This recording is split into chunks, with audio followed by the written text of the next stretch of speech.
Hello and welcome to a distinctly autumnal West Wales, and I'm out with the little dog.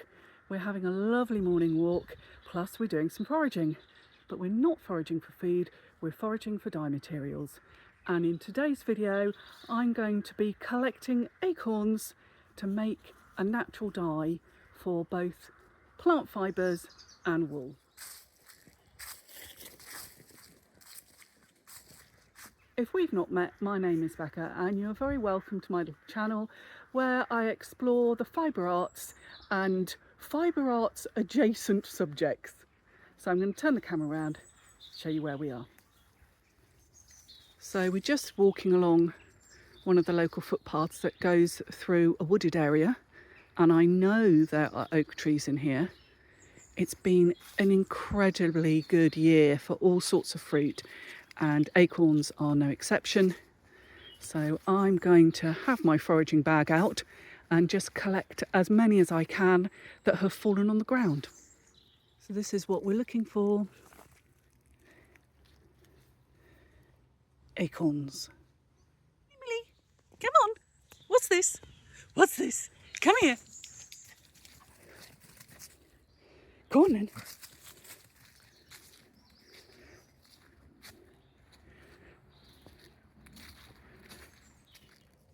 Lovely little toadstools. They're so pretty and delicate.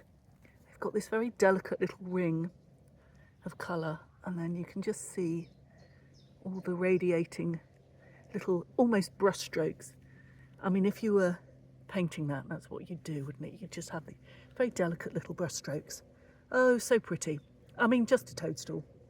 But I say just a toadstool, incredibly important, because fungi helps in the kind of the whole breaking down of the leaves and things that fall onto the woodland floor.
So here we are, 2 days later.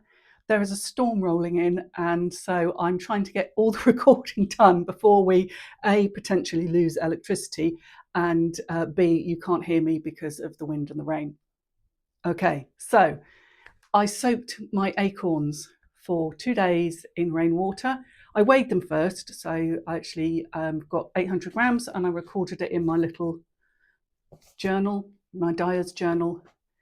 They've been soaking, and then this morning I heated them up and simmered them for about an hour, and they've been cooling.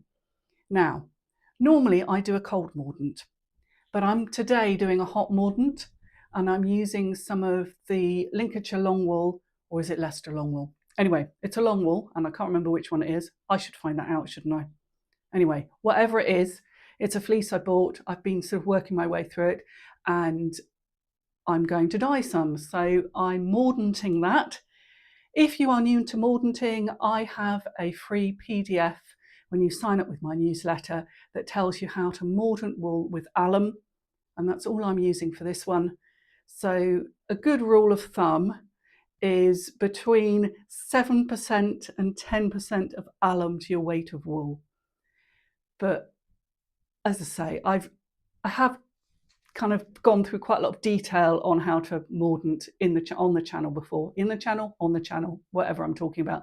Anyway, it's all written down in that PDF, so download it. Yes, it does ask you to sign up for email. If you don't want to get my email newsletter, just unsubscribe, it's fine. Just get the PDF. It's really straightforward, and it shows you everything to do. Anyway, Right, so what am I doing? So the process so far, I soaked my acorns, got a lovely rich brown. I then cooked them up at simmering point for about an hour. They're cooling. I'm now hot mordanting my wool. Don't normally hot mordant, normally I cold mordant.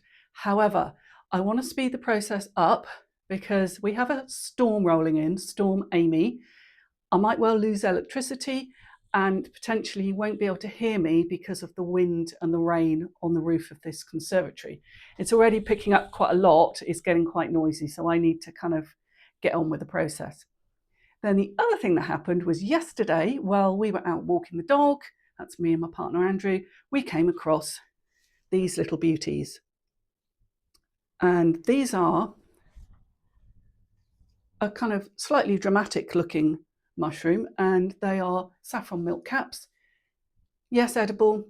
If you are not 100% sure on your ID of mushrooms, do not risk it. Do not eat them. They can be misidentified for the false saffron milk cap. Both produce a dye colour, not a particularly strong one. It's much more of a secondary dye mushroom, from what I understand. I've never tried it before. Chefs love them because if they put them in a sauce, it turns the creamy sauce a very lovely apricot colour. So fingers crossed, we're going to get a lovely apricot colour on our wool. I haven't got very many, so I am going to do just a small batch to experiment with, and it might not work. We will see. Anyway, that's another reason I need to crack on with the process, because these, they're going to start disintegrating because they're quite old already. Okay, so back to our acorns. So one of the things dying with acorns, they're very high in tannin, which means that you don't actually have to use a mordant. So I have an unmordanted skein, and this is, what was it? Whiteface Woodland that I spun on the channel a good few months ago now.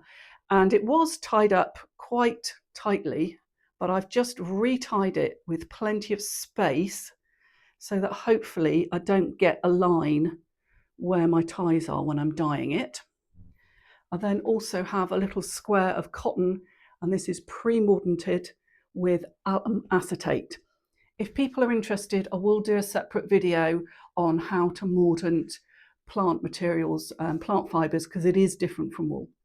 Right, so next stage, once my wool's finished cooking, let it cool a bit, then I'm going to take some out to dye with these, and I'm going to put the rest in with my acorns, and we'll see what colour we get.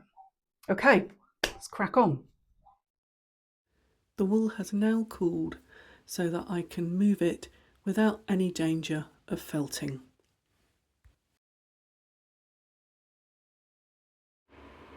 I'm now straining the acorns out of the dye bath.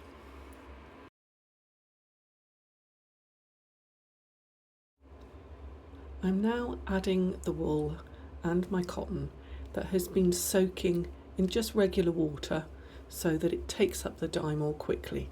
And then I'm going to add in the mordanted wool, and the temperature of the mordanted wool and the dye bath are the same temperature, so you don't get any danger of felting.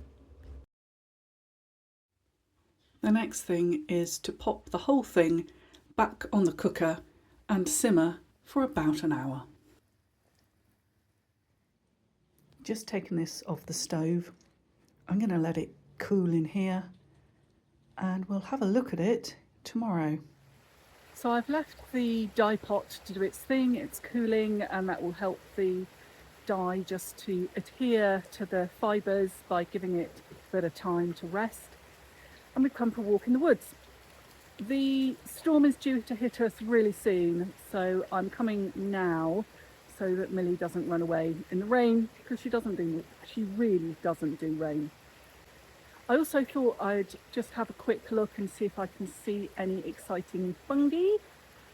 Now, it's fungi for dyeing rather than fungi for eating, and I have spotted some sulphur tuft, but I'm a bit wary of trying sulphur tuft because it is poisonous. And the other thing I would like to try and find is the dyer's There's a particular dyer's mushroom that its name has just, of course, gone out of my head. I'll put it on screen.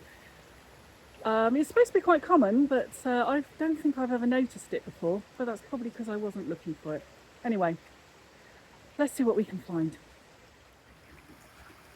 It's looking really autumnal in here, and it's getting quite dark because the storm is approaching. I think we've got about another half an hour before it hits, according to the radar. There is fungi absolutely everywhere, but not really what I'm looking for. So a squirrel just had a very lucky escape up that tree, and now Millie is somewhat obsessing about it. I tell you what, this dog is fast when she wants to be. So that's an earth ball. Again, you don't want to be eating that. And there is a dyer's earth ball, but I'm pretty sure that's not it. I really love bracket funguses. I think they're just so interesting. Now, that potentially is turkey tail, and turkey tail does create a colour. And you know what? I really don't want to pick it. I just want to leave it there because it's just so lush. I don't think I need it in my dye bath. And there is the infamous sulphur tuft, and it's going over a bit. It can be really easily misidentified as honey fungus, so just be very careful because sulphur tuft, really quite poisonous. So we are now several days later, and the storm has just about blown through. We are out on another walk, and I really need to finish this video because it should have been out this morning, and it's not, because here I am. I just walked on to try and find a less windy spot. So, in conclusion to this week's videos, what have I learnt? Yeah, the mushrooms, the orangey mushrooms, saffron milk caps, not worth making dye out of them. I tried to do a very gentle dye extraction because it's really easy to lose the colour. And basically, yeah, I mean, it just wasn't worth it. So that's on the compost heap. And then what about my natural dyeing? Well, that was quite successful actually. So at the end of the video, I will drop you in a picture of how it turned out. So I'm going to try and walk and talk without tripping over or making you seasick. Just found a nice little oak gall, and there's a hole in it, which means the creature has hatched and come out, so you're safe to collect it. And I've got quite a few now, and they make ink and dye, and I want to eventually make something I can actually do printing with on fabric. That's the long-term plan. But I don't think I've got quite enough for that. But I keep collecting them, and at some point I will have a go at it. So why is the video late? Well, I sort of did a few technical things which are a bit boring but quite time consuming. And if you click on my website at the moment, it's not going anywhere because I've moved it over to another hosting site, company, and I haven't quite finished that process. I also have finally written a very simple website for my business.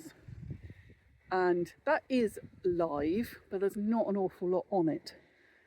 So all that sort of ate into my hobby time, if you like, because really, you know, YouTube is just my hobby, as I tell you every week.